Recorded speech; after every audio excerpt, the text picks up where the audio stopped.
தென்னிந்திய திருச்சபை மாமன்றம் நமக்கு கொடுத்திருக்கிற இன்றைய தலைப்பு taking risk for the reign of God. Taking risk for the reign of God. இறை ஆட்சிக்கான இடரல்களை ஏற்றல், இறை ஆட்சிக்காக எதிர்நோக்கி இருக்கும் சவால்கள், எதிர்நோக்க வேண்டிய அறைகூவல்கள் என்றும் பல்வேறு நிலைகளிலே நாம் பொருள் கொள்ள முடியும். அன்பானவர்களே, இதுவரை taking risk for the kingdom of God என்கின்ற சிந்தனையில் இருந்த நாம் இப்போது taking risk for the reign of God என்கின்ற சிந்தனைக்கு நேராக நாம் பயணித்திருக்கிறோம். கிங்டம் ஆஃப் காட் என்கின்ற சொல்லாடலை தவிர்த்துவிட்டு ரெயின் ஆஃப் காட் என்கின்ற சொல்லுக்கு நேராக நாம் வளர கடவுள் நம்மை நடத்தி இருக்கிறார். இதுவரை கிங்டம் என்று சொல்லுகிற வார்த்தைக்கு ஆளுகை என்பதை விட ஆண்மை பொருந்திய ஆளுகை என்கின்ற தன்மையை வெளிப்படுத்துவதாக இந்த கிங்டம் என்கின்ற சொல் விளங்குகிறது. அதிலிருந்துதான் இன்னும் வளர வேண்டியவர்களாக நாம் இருக்கிறோம். இப்போது இருக்கக்கூடிய நிறைய அழிவுகளுக்கும் இப்போது இருக்கக்கூடிய பல்வேறு விதமான அடக்குமுறைகளுக்கும் காரணமாக தேடி ஆய்ந்து உற்று ஆழ்ந்து நோக்குகின்ற போது அங்கே ஆண் ஆதிக்கம் என்பது அங்கே இருப்பதின் விளைவாகத்தான் இத்தனை சிக்கல்களும் இருக்கின்றன. எனவே ஒட்டுமொத்த அடக்குமுறைகளுக்கு எதிராக நாம் சிந்திக்க முற்படுகின்ற போது ஆண் ஆதிக்கம் என்பதை தாண்டி எல்லாவற்றையும் நாம் பார்ப்பதற்கு அழைக்கப்படுகிறோம். இந்த ஆண் ஆதிக்கம் என்பது கடவுளை பற்றிய புரிதலுக்குள்ளும் வந்து நின்றுவிட்டது.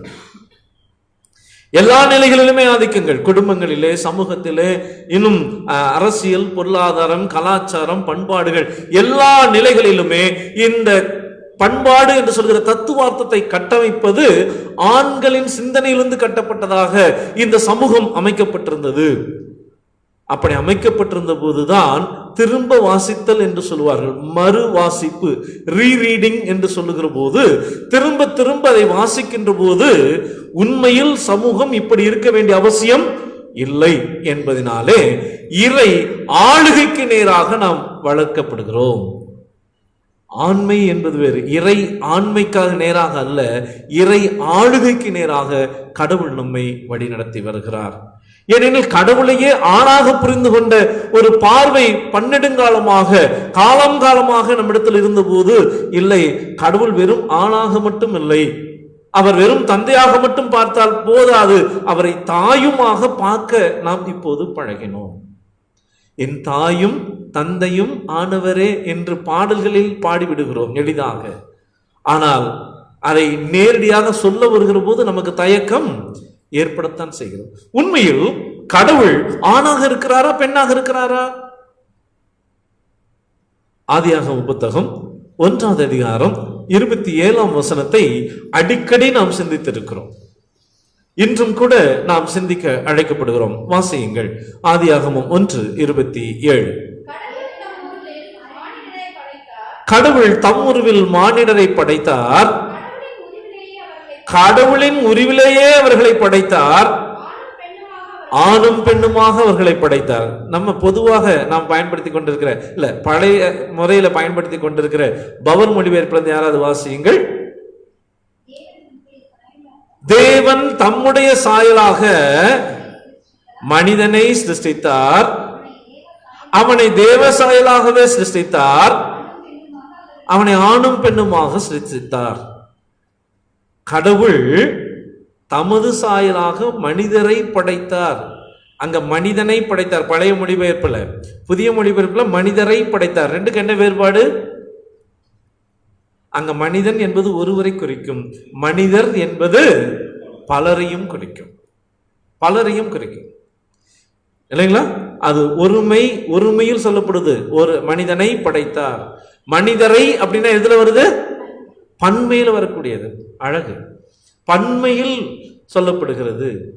எபிரேயத்துல பன்மையில் தான். அதாமா அப்படிங்கிறது ப்ளூரல் வேர்டு. அது அதாமா அப்படின்னா அது மனுக்குலத்தை அல்லது மனிதரை படைத்தார் என்று சொல்லுவது. கடவுள் மனிதர்களை படைத்தார். வெறும் மனிதனை மாத்திரமல்ல, மனிதர்களை படைத்தார். அப்புறம் அடுத்த வரி, ரெண்டாவது வரி, அவர்களை தம்முடைய சாயலில் படைத்தார். முதல் செய்தி கடவுள் மனிதரை படைத்தார். இரண்டாவது செய்தி கடவுள் தமது சாயலாக மனிதர்களை படைத்தார். மூன்றாவது செய்தி வருகிறது, வாசியுங்கள். அவர்களை ஆணும் பெண்ணுமாக படைத்தார். அவளை எப்படி படைத்தார்? கடவுளின் சாயலில் ஆணும் பெண்ணுமாக படைத்தார். அப்படி என்றால் கடவுள் யார் சாயலில் இருப்பார்? ஆண் சாயலில் இருப்பாரா, பெண் சாயலில் இருப்பாரா? கடவுள் இல்ல. நம்ம சொல்லுவோம்ல, இந்த பொண்ணை பார்த்தா அப்படியே உங்க அப்பாவை பார்த்த மாதிரியே இருக்குது. பெண்ணுக்கு ஆணுக்குரிய சாயல், ஆணுக்கு பெண்ணுக்குரிய சாயல், இப்படி போட்டு நம்ம ஒளிப்பிக்கிறது இல்லை. கடவுள் இரண்டு சாயலுக்கும் உரியவராக இருக்கிறார். நாம் தான் காலம் காலமாக இல்லை, அவர் ஆளாகவே இருக்கிறார் என்று கடவுளையே நாம் தவறாக புரிந்து கொண்டோம். ஆனால் திருமறை வெளிப்படுத்திக் கொண்டே இருக்கிறது, திருமறை கற்றுக் கொடுத்து கொண்டே இருக்கிறது. கற்றுக்கொள்வதற்கு நம்முடைய கண்கள் தான் தாமதமாக திறந்திருக்கின்றன. அன்பானவர்களே, கடவுள் தமக்குள் ஆணுடைய சாயலையும் பெண்ணுடைய சாயலையும் ஒருங்கே வைத்திருந்தார். நாம் தான் கடவுளை ஆணுடைய சாயல் மட்டும் பார்த்து விட்டோம். ஆகவே கடவுளை ஆணாக மட்டும் அல்லாமல் பெண்ணாகவும் பார்ப்பது என்பது கொஞ்சம் குறைவாக இருக்கிறது அப்படிங்கிற சிந்தனையில் நாம் இருப்போம் என்றால் இன்னமும் வளர்ந்து தந்தையாகவும் தாயாகவும் கடவுளை பார்ப்பது. அதனால்தான் இங்கே இந்த the reign of God என்று சொல்லுகிற இந்த தலைப்பின் கீழாக நாம் வருகின்ற போது கடவுளை வெறும் ஆண் கடவுளாக கிங்டம் ஆஃப் காட் என்கின்ற நிலையில் மட்டும் பார்ப்பதை தவிர்த்து விட்டு இறை ஆளுகைக்கு நேராக நம்மை வழிநடத்துவதற்கு இன்றைய தலைப்பு நம்மை ஊக்கப்படுத்திக் கொண்டிருக்கிறது. அன்பானவர்களே, டேக்கிங் ரிஸ்க். இதுவரை நமக்கு கற்றுக் கொடுத்ததெல்லாம் டேக் கேர், கொஞ்சம் பத்திரமா இரு, அதுதானே சொல்லியிருக்கிறோம் இல்லை? குழந்தைகள்கிட்ட பேசும்போது டேக் கேர், அது இப்போ சமீப நாட்கள் அது பத்திரமா இரு சாமி, அதெல்லாம் போச்சு. இன்னும் மதுரை பக்கம்லாம் போனோம்னா இன்னும் அழகாக இருக்கும். டே அப்பா கொஞ்சம் சூதானமாக இரு அப்படிமா. எப்படி இருக்கணுமா? சூதுன்னு என்ன அர்த்தம்? சூதுன்னு என்ன அர்த்தம்? வஞ்சகம்னு அர்த்தம் இல்லை? ஆனால் அந்த சூதுங்கிறது வஞ்சகமாக இருன்னு அர்த்தம் இல்லை, வஞ்சகத்துக்குள்ளே இருக்கிற பத்திரமா இருன்னு அர்த்தம். அது கொஞ்சம் கொஞ்சமாக சுருங்கி சுருங்கி அப்படி சூதானமாக இருன்னு வந்துருச்சு. ஆனால் இந்த டேக் கேர் என்பதை தாண்டி இப்போது டேக்கிங் ரிஸ்க் என்பதற்கு நேராக வந்திருக்கிறோம். ஒரு முறை எங்களுடைய கல்லூரியில் பணியாற்றின பேராசிரியர் அருட்திரு முனைவர் ஐசக் கதிர்வேல் அவர்கள் சொன்னார், taking risk is the Holy Spirit. எதிர்கொள்ளும் சவால் தூய ஆவியாரால் கொடுக்கப்படுகின்ற உந்துதல். தூய ஆவியாரால் உந்துதல் கொடுக்கப்பட்டால் தான் எதிர்கொள்வதற்கான சவாலை நாம் இனங்காண முடியும். நாம் வாசித்த திருமறை பகுதி எஸ்தர் வரலாற்று புத்தகத்திலே ஒரு அழகான எதிர்கொள்ளுகின்ற சவாலை நாம் புரிந்து கொள்வதற்கு அழைக்கப்படுகின்றோம். அன்பானவர்களே, எஸ்தர் அரச இந்த ராஜாத்தி அந்த இடத்திற்கு வருவதற்கு முன்பு நடந்த பல்வேறு நிகழ்ச்சிகள் இருக்கின்றன. முதலாம் அதிகாரத்திலே நாம் வாசிக்கிறோம், அழகான ஒரு காட்சி அங்கே எடுத்தவுடனேயே கிளைமேக்ஸ் சீனாக அங்கே வருகிறதை நாம் காண முடியும். 127 நாடுகளை ஆண்டு கொண்டிருக்கக்கூடிய அகாஸ்வேரு என்று சொல்லுகிற அரசன், அந்த அரசன் ஒரு பெரிய விருந்தை உண்டு பண்ணுகிறார். தனக்கு கீழாக பணி செய்கிற எல்லா அமைச்சர்களையும் பல்வேறு நிலைகளில் இருக்கக்கூடிய பெரும் நபர்களை எல்லாம் அழைத்து அவர்களுக்கு 7 நாட்கள் விருந்து விடுகிறார். ஆடம்பரம் ஆர்ப்பாட்டம் மிகச்சிறப்பாக போய்கொண்டிருக்கிறது. 7 நாட்கள் கழித்து ராணியும் தன்னுடைய பெண்களுக்கு பெண் பணிவிடையாளர்களுக்கு விருந்தை கொடுக்கிறாள். அப்போது அரசன் மது போதையில இருந்து கொண்டிருக்கிற போது அவனுக்கு ஒரு உணர்வு ஏற்படுகிறது. என்ன உணர்வு ஏற்படுகிறது? 1ஆம் அதிகாரத்தில் நாம் வாசிக்கிறோம், என் மனைவி எவ்வளவு அழகானவள் என்று எல்லாரும் காண வேண்டுமா. 1ஆம் அதிகாரம் 10ஆம் வசனத்தில் காணுகிற போது அங்கே சொல்லப்படுகிறது, அங்கே அவனுடைய மனைவி எவ்வளவு அழகாக இருக்கிறாள் என்று எல்லாருக்கும் முன்னும் அவள் காட்ட வேண்டும். ஆகவே அவள் என்ன செய்ய வேண்டும்? வந்து நடனம் ஆட வேண்டும். 12ஆம் வசனத்தை வாசிப்போம். ஆனாலும் பிரதானிகளின் மூலமாய் ராஜா சொல்லி அனுப்பின கட்டளைக்கு வஸ்தி வரமாட்டேன் என்றாள். இந்த இந்த ஒட்டுமொத்த புத்தகத்தினுடைய எடுத்த உடனே ஒரு கிளைமேக்ஸ் இருக்கிறது. அந்த கிளைமேக்ஸ் தான் ஆரம்பிக்குது. இங்கதான் விறுவிறுப்பு தொடங்க ஆரம்பிக்கிறது. என்ன விறுவிறுப்பு? அரசன் மிகப்பெரிய ஆர்ப்பாட்டம், ஆடம்பரம், அங்கே விருந்து, மகிழ்ச்சி எல்லாம் கேளிக்கைகளாக நடந்து கொண்டிருக்கிறது. அரசன் மது மயக்கத்தில் இருந்து கொண்டு சொல்லுகிறான், என் மனைவி அவள் பேரழகி, இந்த பேரழகை இந்த உலகம் காண வேண்டும் என்று சொல்லி, என்னுடைய பிரபுக்களும் பிரதானிகளும் காண வேண்டும் என்று சொல்லி வரவழைக்கிறான். ஆனால் வஸ்தி என்ன சொல்லுகிறாள்? வர முடியாது என்கிறார். பெண் என்பவள் காட்சி பொருள் அன்று, அதுதான் செய்தி. பெண் என்பவளை சொத்தாக உடமையாக பாவிக்கிற உன் மனநிலைக்கு நான் கீழ்ப்படிய மறுக்கிறேன். அழைத்தது பேரரசன் இல்லையா? அழைத்தது பேரரசன். பிரதானிகள் வந்து சொல்லுகிறார்கள், அரசன் உன்னை அழைக்கிறான், நீ வந்து நடனமாட வேண்டும் என்று. ஆனால் அந்த பெண் தெளிவாக சொல்லுகிறாள். என்ன சொல்லுகிறாள்? வர முடியாது. வரமாட்டேன் என்பதல்ல, வர முடியாது, அதுதான் செய்தி. பெண் என்பவள் அவள் மனித மாண்புக்குரியவளாக கருதப்பட வேண்டுமே ஒழிய அவள் வெறும் காட்சி பொருள் அல்ல. காட்சி பொருள் அன்று பெண்ணுடைய உடல். பெண்ணுடைய உடல் என்பது விற்பனைக்கானதோ விளம்பரத்துக்கானதோ அல்லது மற்றவர்களை கண்டு ஈர்ப்பதற்கான வெறும் சதையும் ரத்தமுமானது மாத்திரமல்லது. ஏனெனில் கடவுளின் சாயலுக்கு ஒப்பானவர்கள் பெண்கள். ஆனால் நாம் விசுவாசத்தில் வேறொன்றை பாருங்கள். வஸ்தியை தள்ளினால்தான் அங்கே யார் வர முடியும்? எஸ்தர் வர முடியும். ஆனால் அது அன்று செய்தி. முதல் பகுதியிலே வஸ்தி நிராகரிக்கிற, அரசனின் ஆணையை நிராகரிக்கிற வஸ்தி. எப்போது?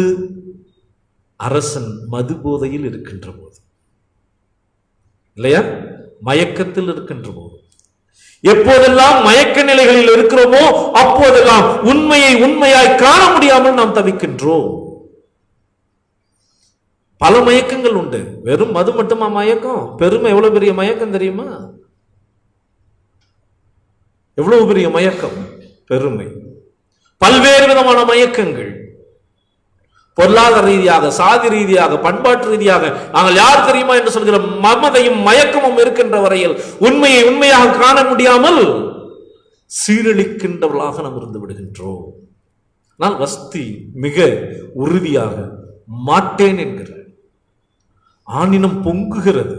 ஐயையோ, ராணியே அரசனுக்கு கட்டுப்படவில்லை என்றால் வீட்டு மகாராணியும் என்ன செய்ய மாட்டார்கள்? கணவனுக்கு இதை இப்படியே விட முடியாது. எல்லாத்துக்கும் எழுது, கடிதம் எழுது. அந்த அதிகாரத்தினுடைய நிறைவில் அதுதான் வருகிறது. இதை கட்டளையாக எழுதுகிறான். ஆணாதிக்கத்தினுடைய உச்சம் ஒவ்வொன்றையும் கட்டளைகளாக வடிவமைக்கிறது, சட்டத்திட்டங்களாக வடிவமைக்கிறது. அதைத்தான் ஒடுக்கப்பட்ட மக்களுடைய விடுதலையாளனாக இப்போது சமகாலத்தில் நின்று கொண்டிருக்கிற எழுச்சி தமிழர் சொன்னார். மனநீதி பெண்களை ஒடுக்குகிறது என்று. மனநீதி சட்டத்திட்டங்கள் வழியாக பெண்களுடைய வாழ்வுரிமையை நசுக்கிக் கொண்டிருக்கிறது என்று, சட்டத்திட்டங்கள் வழியாக ஒரு பெண்ணின் மாண்பை சிதைக்கிறது என்று சொன்னார். இன்று மட்டுமல்ல, 3000 ஆண்டுகளுக்கு முன்பு அகஸ்வேரு ராஜா அரசாண்ட போது இருந்து இந்த சட்டத்திட்டங்கள் சிதறடித்துக் கொண்டே இருக்கின்றது. இந்த சூழ்நிலையில் இந்த சட்டத்திட்டங்கள்லாம் வேறொரு செய்திக்கு நேராக எப்படி நகர்த்தப்பட்டது என்பதை சொல்லுகிற செய்தி தான் இந்த எஸ்தர் புத்தகம். மிக நேர்த்தியாக டேக்கிங் ரிஸ்க். அவளுக்கு தெரியும், வஸ்திக்கு தெரியும் இது எப்பேற்பட்ட விளைவுகளை ஏற்படுத்தும் என்று வஸ்திக்கு தெரியும். ஆனால் அவள் ஒரு தொடக்க புள்ளியாக அவள் தொடங்குகிறாள். வர முடியாது. அதைத்தான் போன வாரம் சிந்தித்தோம். நோ,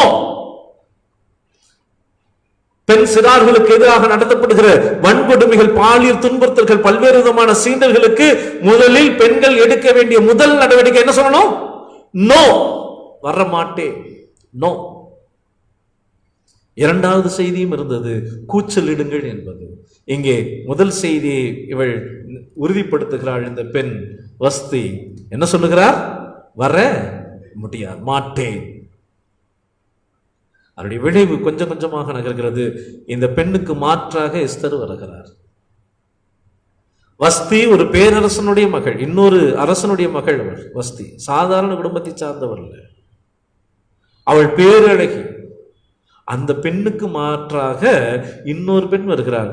யார் வருகிறார்? எஸ்தர் வருகிறாள். எஸ்தருடைய பெற்றோர் யார்? தகவல். அவருடைய சித்தப்பாவின் பெயர் மட்டும் இருக்குது. என்ன என்ன பொருள்? பெற்றோர் இல்லாத பெண். அவருடைய சித்தப்பாவின் வளர்ப்பில் இருக்கின்ற பெண், அபலை பெண் ஆகிய அந்த எஸ்தர் இப்போது அரசாட்சிக்குரிய ராணியினுடைய இடத்தை நிரப்ப வருகிறாள். உண்மையில் அரசாட்சிக்குரிய இடத்துல ராணி இந்த எஸ்தர் வருகிறாள். வஸ்தியே என்ன செய்தி என்று கேட்டவர்கள், அதுவும் எஸ்தர் எப்பேற்பட்ட சூழ்நிலையில் வருகிறாள். அன்பானவர்களே, அங்கே ஆமான் என்று சொல்கிற பிரதான அமைச்சன் இருக்கிறான், பிரதம மந்திரி இருக்கிறார். இந்த பிரதான அமைச்சருக்கு யூதர்களை பார்த்தால் வெறுப்பு. ஏன் வெறுப்பு? வெறுப்பு நம்மை பார்த்தாலும் அப்படித்தான் இருக்கிறது. இந்த ஆமானுக்கு, இந்த பிரதம அமைச்சருக்கு சாதாரண எளிய மக்களை பார்க்கின்ற போது என்ன ஏற்படுகிறது? நம்மை பார்த்தாலும் அப்படித்தான் ஏற்படுகிறது வெறுப்பு. எதற்கு வெறுப்பு? அதெல்லாம் தெரியாது. வெறுப்பு முடியாது. அவனுக்கு மட்டும் எல்லாரும் டாக்டர் வரான, கட் பண்ணு, நீட்டவை. அவங்க மட்டும் இயற்கை வளங்கள் செலுத்திக் கொண்டே இருக்க, எல்லாம் வேலை வாய்ப்புல பொருளாதாரத்தில் வளர்ந்து கொண்டே இருக்கிறார்கள். கொண்டு வா, ஏதாவது ஒரு திட்டத்தை கொண்டு வா, 8 வழிச்சாலையை கொண்டு வா, எதையாவது ஒன்றை கொண்டு வா. ஹைட்ரோ கார்பன் திட்டம், மீத்தேன் திட்டம், எத்தனை திட்டங்கள். இதெல்லாம் காட்சியில் வளர்ச்சியை போல தெரிகிறது. ஆனால் இன்னொரு பக்கம் ஒரு வெறுப்புணர்வு உருவாக்கி கொண்டே இருக்கிறார். ஆமானும் அப்படித்தான், எப்படியாவது அழித்து விட வேண்டும் என்று நினைத்தான். அதற்காக பல்வேறு விதங்களில் திட்டம் தீட்டிக் கொண்டிருந்தான். நீரோ என்கின்ற மன்னன் அவன் சொன்னானாம், என்னுடைய வாழ்நாளில் ஒட்டு மொத்தமாக கிறிஸ்துவை அழித்து விடுவேன் என்று நினைத்தான். அவன் மரணப்படுக்கையில் இருக்கின்ற போது அவனுடைய இதே பிரதான அமைச்சரை கூப்பிட்டு கேட்டான், உண்மையை சொல், நான் எவ்வளவு பேரை கிறிஸ்துவை அழித்திருக்கேன், கிறிஸ்துவ இருக்கிறார்களா, அழிந்து விட்டார்களா? அவன் சொன்னானாம், பிரதான அமைச்சன் சொன்னானாம், உண்மையை சொல்லுகிறேன், முன்பை காட்டிலும் இப்போது கிறிஸ்தவர்கள் பெருகி இருக்கிறார்.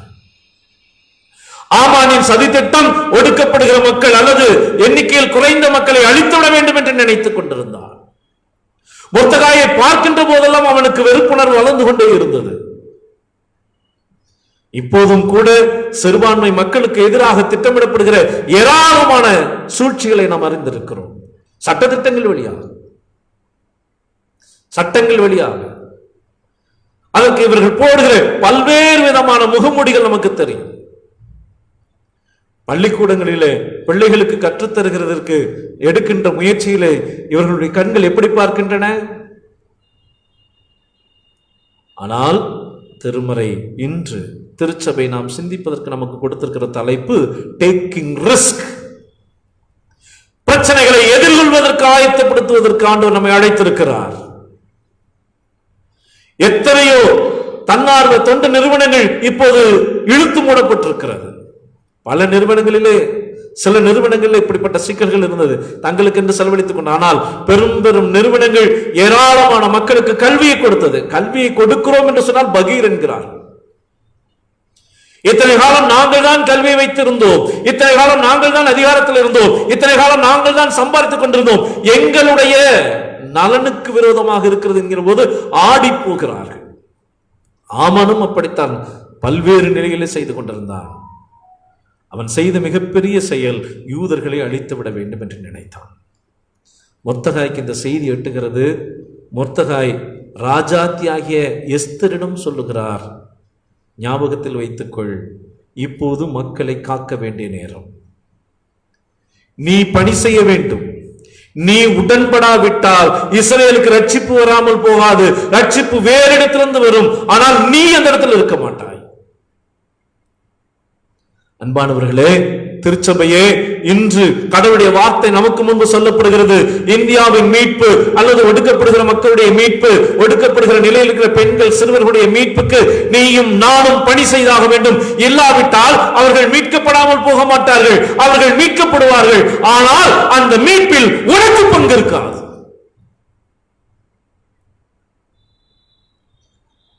எதற்காக அழைக்கப்பட்டிருக்கிறோம்?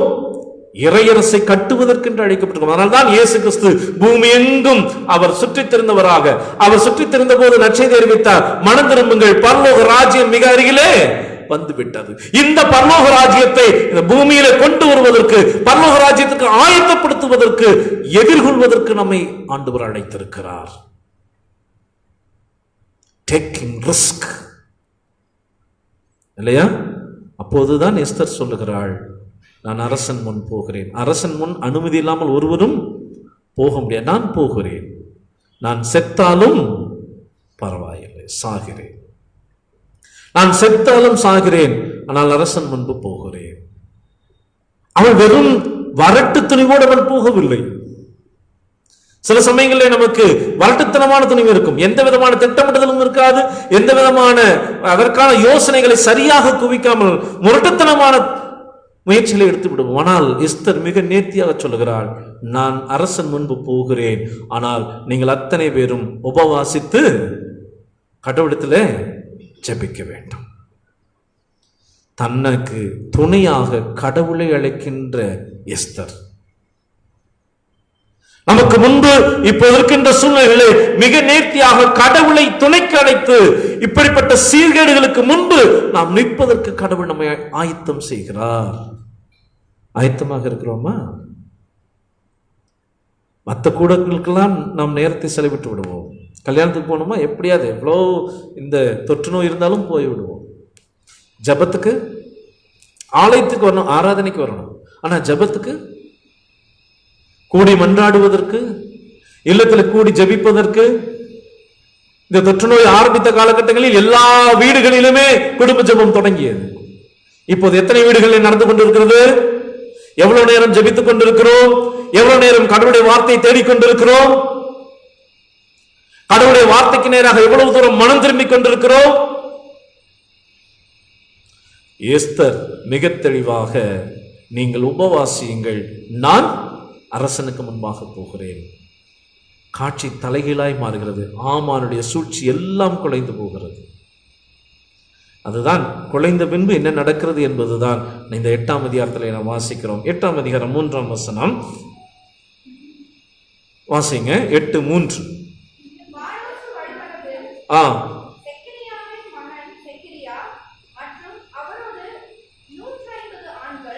ஆமா, எஸ்தர் 8:3. பின்னும் எஸ்தர் ராஜ சமூகத்தில் பேசி அவன் பாதங்களில் விழுந்து அழுது, ஆகாயனாகிய ஆமானின் தீவினைகளையும்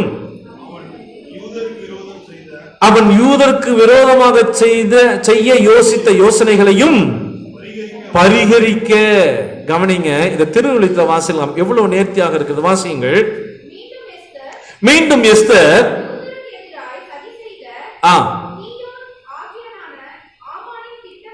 தீயோனாகிய ஆமானின் திட்டங்களை யாவும் குலைந்து போகுமாறும்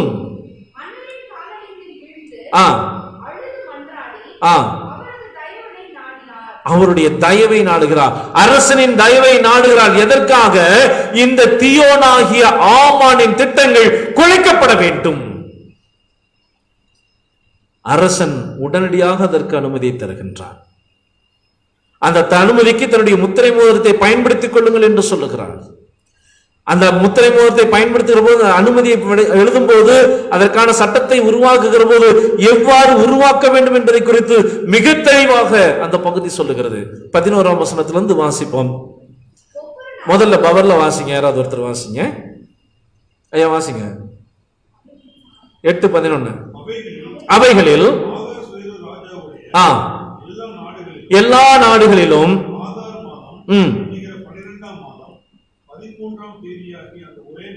அந்த ஒரே நாளிலே இங்கே கடிதம் எழுதப்படுகிறது, அரசாணை வெளியிடப்படுகிறது. அந்த அரசாணை ஒரே நாளில் வெளியிடப்படுகிறது. எப்படி வெளியிடப்படுகிறது? அந்தந்த பட்டணங்களில் இருக்கிற யூதர்கள் ஒன்றாய் சேர்ந்து தங்கள் உயிரை காப்பாற்றிக் கொள்ளவும், தங்களை விரோதிக்கிற எதிராளிகளாகிய மக்களும் நாட்டினர் எல்லாரையும், அவர்கள் குழந்தைகளையும் பெண்களையும் கொன்று போட்டு நிர்மூலமாக்குவதற்கு, அவருடைய உடைமைகளை கொள்ளையிடுவதற்கு அந்த ஒரு அரசாணை உருவாக்கப்படுகிறது. அரசாணை சொல்லப்படுகிறது, யூதர்களுக்கு எதிராக எவர்கள் இருக்கிறார்களோ, எந்த நாடு இருக்கிறதோ, எந்த கூட்டம் இருக்கிறதோ அவர்களை அழித்து, அவருடைய பிள்ளைகளை அழித்து, அவருடைய பெண்களை அழித்து, அவருடைய உடைமைகளை கொள்ளையிட்டுக் கொள்வதற்கு அரசாங்கம் அனுமதி அளிக்கிறது என்று எழுதி தருகிறார். இப்போதும் கூட இப்படிப்பட்ட நிலையை சட்டங்களாக சொல்லாமல் செய்து கொண்டிருக்கிற கூட்டம் இருக்கிறது. பெண்கள் எப்போதெல்லாம் உரிமையோடு எழுகிறார்களோ அப்போதெல்லாம் தாக்கப்படுவது, அவளை பல்வேறு நிலைகளே அவளை குற்றுயிராக, கொலையுயிராக விடுவது, இன்னும் கொலை செய்து விடுவது, பாலியல் வன்புறுத்தலுக்குள்ளாக தாக்கப்படுவது. தலித் பெண் பொது கிணற்றில் தண்ணீர் எடுத்தாள் என்பதற்காக உத்தரப்பிரதேசத்தில் அத்தனை பேர் முன்பாக முட்டையடிக்கப்பட்டாள். அவருடைய தலைமையெல்லாம் முட்டையடிக்கப்பட்டு அவமானப்படுத்தப்பட்டார். கொடூரமாக 2 சிறுவர்கள் பொதுக்குளத்தில் குளித்தார்கள் என்பதற்காக கொடூரமாக தாக்கப்படுகிறது. சட்டங்கள் இப்படியெல்லாம் தங்களுக்கு என்று உருவாக்கிக் கொள்கிற பல்வேறு கூட்டங்கள் இருந்தார்கள். ஆனால் யூதர்கள் இதை செய்யலாம் என்பதை போல இங்கே சொல்லப்பட்டிருக்கிறது. உண்மையில் இந்த மொழிபெயர்ப்பு தவறாக மொழிபெயர்க்கப்பட்டிருக்கிறது. புதிய மொழிபெயர்ப்பிலை வாசிப்போம், எல்லாரும் கொஞ்சம் கேளுங்கள். ஒவ்வொரு நகரிலும் உள்ள யூதர்கள் ஒன்று திரண்டு தங்களை பாதுகாத்துக் கொள்ளவும், அவர்களையும் அவர்களின் குழந்தைகள், அவர்களையும் அவர்கள் பெண்கள், அவருடைய குழந்தைகள், அவருடைய பெண்களையும் தாக்கக்கூடிய எந்த நாட்டையும், மாநிலம் அப்படின்னா ஸ்டேட்ங்கிறது சிந்தனை சார்ந்தது, எந்த நாட்டையும், எந்த மாநிலம் அல்லது சிந்தனையையும், அடுத்தது அல்லது எந்த குழுக்களையும், நமக்கு தெரிய நிறைய குழுக்கள் இப்போதும் இயங்கிக் கொண்டிருக்கிறது, எந்த குழுக்களையும் அழித்து ஒழிக்க, பெண்களையும் குழந்தைகளையும் அழிப்பதற்கென்று மாறாக இந்த யூதர்களிலே பெண்களை குறிவைக்கின்ற, இந்த யூதர்களிலே குழந்தைகளை மாத்திரம் குறிவைத்து அழிக்கின்ற பல்வேறு குழுக்கள் இருந்து கொண்டிருக்கிறார்கள். நமக்கு தெரியும் எத்தனை விதமான இயக்கங்கள் இருக்கிறது என்று, இல்லையா? ஆமா, பல்வேறு விதமான இயக்கங்கள் அவ்வளவு அசிங்கமாக இப்போதும் கூட பேசுகிறதை நாம் அறிந்திருக்கிறோம். யூடியூப்ல பாத்தீங்கன்னா அவ்வளவு தூரம் கேவலமாக விமர்சனங்களை செய்கிற, பெண்களை குறித்து ஏராளமாக பேசுகிற, அல்லது பெண்களுடைய பல்வேறு மாண்புகளை சிதைக்கத்தக்கதாக. ஒரு நண்பர் உண்டு, அரசன் என்று அவருக்கு பேர். அவர் எப்ப பேசினாலும், எந்த நபர்களை பத்தி பேசினாலும் சரி, அவருடைய தாய் அப்படி, அவருடைய உடன் பிறந்தவர் அப்படி, அது அப்படி, இது இப்படி, இவெல்லாம் இந்த வழியில் வந்தவன், எப்போதுமே பெண்களை பற்றி அவதூறாக பேசுகிற தலைவர்களை கொண்டவர்களாக அந்த இயக்கங்கள் இருந்து கொண்டிருக்கின்றன. நம்முடைய தலைவர்கள் அப்படிப்பட்டவர்கள் இல்லை, மாண்புக்குரியவர்களாக அவர்கள் இருக்கிறார்கள். சொல்லப்படுகிற எஸ்தர் அரசி இங்கே ஒரு பெரிய அரசாணையை வாங்குகிறார். எப்படி? வஸ்தி தொடங்கி வைத்தால் பெண்கள் காட்சி பொருள்கள் அன்று, பெண்கள் சொத்துகள் அல்ல, பெண்கள் வெறும் மயக்கத்திற்குரியவர்கள் அல்ல, அவர்கள் மனித மாண்புக்குரியவர்கள் என்பதை நிலைநிறுத்தினால் அந்த காட்சி இங்கே விரிவாக்கப்பட்ட ஒரு பெரிய கட்டவுட்டாக வருகிறது. அங்க ரொம்ப மினிமைஸ் வந்துச்சு, மினியேச்சராக அந்த வஸ்தியை தெரிந்தார். இங்கே இந்த எஸ்தர் சொல்லுகிறாள், இல்லை, பெண்களை வெறும் காட்சி பொருளாக மாத்திரமல்ல, உடைமைகள் மாத்திரமல்ல, அவர்கள் பாதுகாக்கப்பட வேண்டியவர்கள் என்பதை அரசாணையாக கொண்டு வருகின்றாள். அன்பானவர்களே, உயர்வும் இல்லை, தாழ்வும் இல்லை, ஏழை இல்லை, பணக்காரன் இல்லை. எங்க? பரலோகத்துல, இல்லையா? பரலோகத்துல உயர்வும் இல்லை, தாழ்வும் இல்லை என்று சொல்லுகிறோம். நம்மிடத்தில் அப்படி சொல்வதற்கு நாம் தயாராக இருக்கிறோமா? ஒரு தலைவன் சொன்னான், என்னை விட கல்வியிலோ அறிவிலோ நீங்கள் எவனாவது உயர்ந்தவனாக இருக்கலாம், ஆனால் பிறப்பின் அடிப்படையில் எவனும் என்னை காட்டிலும் உயர்ந்தவன் இல்லை. பிறப்பின் அடிப்படையில் நாம் எல்லாரும் சமம் என்று ஏற்றுக்கொள்கிறோமா? ஏற்றுக்கொள்கிறோமா? ஆணும் பெண்ணும் சமம் என்று ஏற்றுக்கொள்கிறோமா? ஏற்றுக்கொள்கிறோமா? வீட்டில் முடிவெடுப்பதில், சமைப்பதில், வீட்டின் காரியங்கள் ஒழுங்குபடுத்துவதில், பிள்ளைகளுக்கான கல்வியை முடிவு செய்வதில், சமூகத்தில், கல்வியில், வேலை வாய்ப்பில், பொருளாதாரத்தில், அரசியலில், திருச்சபையில் நாம் எப்படி இருக்கிறோம்? பெண் காட்சி பொருள் அன்று. அதனால்தான் எஸ்தர் அரசி அவள் என்ன செய்கிறார்? மிக நுட்பமாக இந்த கடிதத்தை, அரசாணையை செய்கின்ற போது அரசாணையில் கொண்டு வருகிறார். யாரெல்லாம் யூதர்களுக்கு எதிராக இருக்கிறார்களோ அவருடைய திட்டங்கள் சீர்குலைந்து போக வேண்டும், அவர்கள் அழிக்கப்பட வேண்டும். அப்படி அழிக்கப்படுகிற போது இந்த யூதர்களிலே பெண்களையும் குழந்தைகளையும் இலக்காக வைத்து தாக்குகிற எப்பேற்பட்ட கூட்டங்களும் சிதைக்கப்பட வேண்டும். அதற்கென்று அரசாட்சியை கொண்டு வருகிறார், அரசாணையை கொண்டு வருகிறார்கள். என் அன்பானவர்களே, taking risk is the Holy Spirit. நமக்கு முன்பாகவும் இப்படிப்பட்ட கூட்டங்கள் இருந்து கொண்டிருக்கின்ற போது இவர்களுக்கு எதிராக நாம் நின்று செயலாற்ற கடவுள் நம்மை அழைத்திருக்கிறார். ஆயத்தமாக இருக்கிறோமா? இங்கே எஸ்தர் அரசி சொன்னால், நான் செத்தாலும் சாகிறேன்.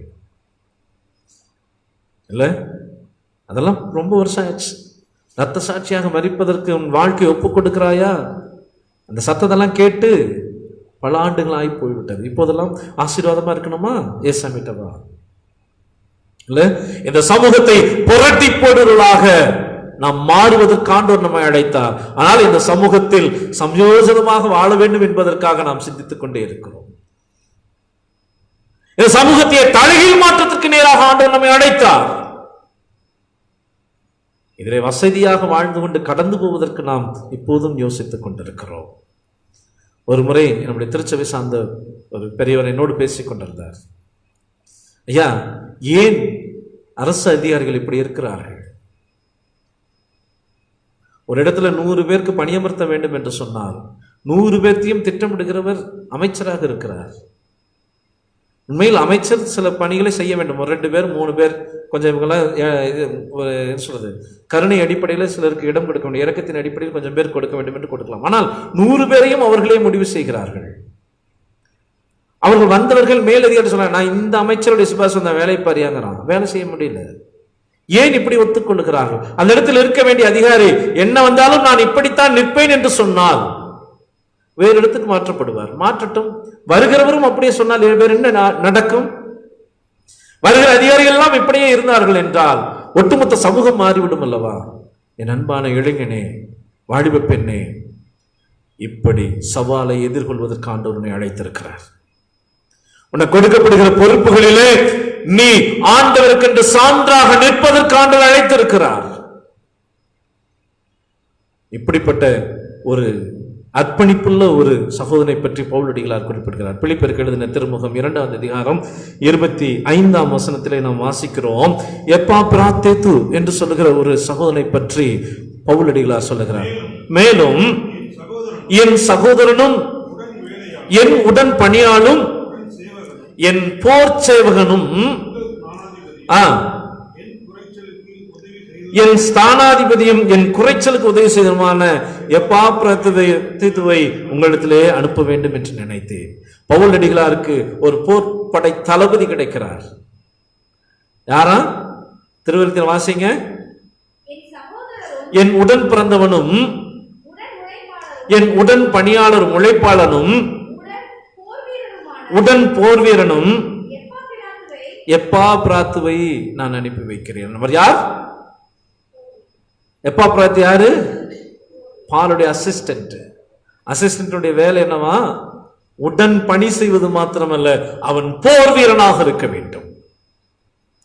போர் வீரருக்கு கட்டளை கொடுத்தால் அப்படியே கீழ்ப்படிய வேண்டும். அதை குறித்து அவர் என்ன செய்ய முடியாது, கருத்து கேட்கவே முடியாது. 10 அடியிலிருந்து கீழே குதிங்கன்னா என்ன பண்ணிடணும்? 10 அடியெல்லாம் தெரியாது, 50 அடி 60 அடி எதுவாக இருக்கட்டும், கீழே குதினா குதிச்சிடணும், அவ்வளவுதான். குதிச்சதுக்கு பின்னாடி போய் எனக்கு காலில் அடிபட்டுச்சு அல்லது நான் போய் இலக்கை அடைஞ்சேன் ஏதாவது தகவல், அதுக்கு பிறகுதான் அவங்க ரிப்போர்ட் பண்ண முடியும். ஆனால் குதிக்க வேண்டும் என்று சொன்னால் குதித்து விட வேண்டும். அதுக்கப்புறம் வேற தகவல்லாம் அங்க கிடையாது. அங்க வேற கருத்து பரிமாற்றமோ விவாதத்திற்கும் அங்க இடம் இல்லை. ஆகவேதான் இந்த எப்பாப்ராத்துவை பற்றி பவுலடிகளார் சொல்லுகிறார், இவர் என் உடன் வேலையால் மாத்திரமல்ல, என் சகோதரன் மாத்திரமல்ல, போர் வீரன். செய் என்றால் செய்வார். எப்படி தெரியுமா? அது 27ஆம் வசனம் 30வது வசனத்தை வாசிக்கிற 30வது வசனத்தை வாசிக்கிற போது சொல்லுகிறார், அவர் தன் உயிரையும் பொருட்படுத்தாமல் நின்றார். இல்லையா? தன்னுடைய உயிரையும் பொருட்படுத்தாமல் நின்றார். கடவுளுடைய ஊழியத்திற்கு, ஆண்டவருடைய ஊழியத்திற்கு என்று தங்களை அர்ப்பணித்தார்கள். என் அன்பானவர்களே, இந்த சமூகத்தில் நடக்கிற சீர்கேடுகளை கண்டு, இந்த சமூகத்தில் பல்வேறு நிலைகளை எளிய மக்களை துன்புறுத்துகிறார்கள், துயர்த்துகிறார்கள், இன்னும் பல்வேறு நிலையை ஒடுக்குகிற போது, தாக்குதலுக்கு உட்படுத்துகிற போது, நாம் அங்கே நீதியை செய்வதற்கு, குறைந்தபட்சம் இதை பற்றி வெளியே பேசுவதற்கு நாம் அழைக்கப்பட்டிருக்கிறோம். எப்படி? தன்னுடைய உயிரையும் பொருட்படுத்தாமல். வஸ்தி அந்த சூழ்நிலைதான். வஸ்திக்கு பிறகு வந்த எஸ்தருக்கும் அதே சூழல் தான், அதே போலதான் எப்ப பார்த்துவும் அதே சூழ்நிலை. ஆனால் 4 சுவர்களுக்கு மத்தியில் மின்விசிறிகள் சூழ அமர்ந்து சௌரியமாக கிறிஸ்துவை நாம் சாட்சியாக சொல்லிக் கொண்டிருக்கிறோம். எதிர்நோக்குவதற்கு, சவால்களை எதிர்கொள்வதற்கு ஆண்டவர் நம்மை அழைக்கிறார். இல்லையா? ஆண்டவரத்துல கேட்போம், ஆண்டவரே என்னையும் பலப்படுத்த சுவாமி, இந்த பரலோக ராஜ்யம் விரிவாவதற்கு எங்களை அர்ப்பணிக்க எங்களை ஆற்றல் படுத்தும் என்று கேட்போமா? ஆண்டவர் சமூகத்தை நாடுவோம். எல்லாருமே தலைகளை மூடும், தலை தாழ்த்தி ஆண்டவர் சமூகத்தில் கேட்போம், ஆண்டவரே என்னை ஆற்றல் படுத்தும் என்று கேட்போம். என்னை ஆற்றல் படுத்தும் ஆண்டவரே. எத்தனை இயக்கங்கள் இப்படி இருந்து கொண்டிருக்கின்றன, எத்தனை அடிப்படைவாத இயக்கங்கள் மத அடிப்படையிலே, அதில் மூடத்தனத்தை வலியுறுத்துவதில்லை, பெண்களை அடிமைத்தனத்திலே தொடர்ந்து வைப்பதற்கு. அப்படிப்பட்ட இயக்கங்கள் சீர்குலைந்து போவதற்கு எங்களை பயன்படுத்துகிறீரே. என்னை ஆற்றல் படுத்தும் ஆண்டவரே, என்னை ஆற்றல் படுத்தும் ஆண்டவரே. ஆண்டவரே சொல்லுவோம், ஆண்டவரே உமக்காக நான் வாழணும் சுவாமி, உமக்காக நான் வாழணுமே ஆண்டவரே, உமக்காகவே நான் வாழ வேண்டும். ஒருவேளை செத்தாலும் சாகிறேன் என்று எங்களுடைய முன்னோர்கள் ஒப்புக் கொடுத்ததை போல ஒரு பெரிய ஒப்படைத்தலுக்கு எங்களை நீ பயன்படுத்துவீராக, எங்களை அர்ப்பணிக்கத்தக்க விதமாக எங்களை நடத்துவீராக என்று கேட்போமா?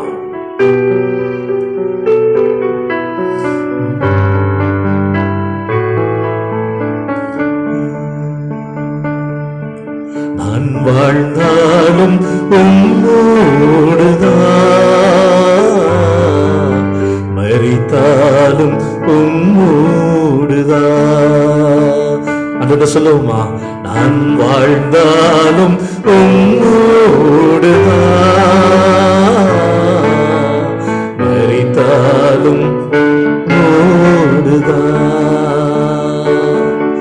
உம்மை தானே நேசிக்கிறேன், உமக்காக தானே நான் உயிர் வாழ்கிறேன். உம்மை தானே நேசிக்கிறேன், உமக்காக தானே நான் உயிர் வாழ்கிறேன். வாழ்ந்தாலும் உம்மோடுதான், மரித்தாலும் உம்மோடுதான். நான் வாழ்ந்தாலும் இயேசுவுக்காய், மரித்தாலும் இயேசுவுக்காய். நான் வாழ்ந்தாலும் உம்மோடுதான்,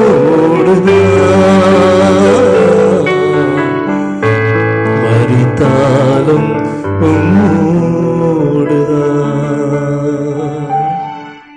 எங்களை நேசிக்கின்ற கடவுளே, எங்கள் சமூகத்திற்கு முன்பு இருக்கின்ற ஏராளமான சிக்கல்களை பாதத்தில் நாங்கள் கொண்டு வருகிறோம்.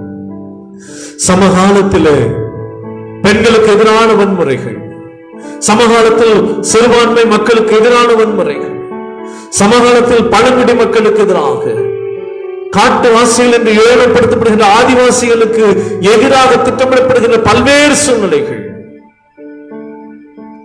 சமய ரீதியாக, வாழ்வுரிமை ரீதியாக எங்களுக்கு எதிராக நடக்கின்ற பல்வேறு கொடுமையான திட்டங்களுக்கு அவருடைய பாத்துல வருகிறோம்.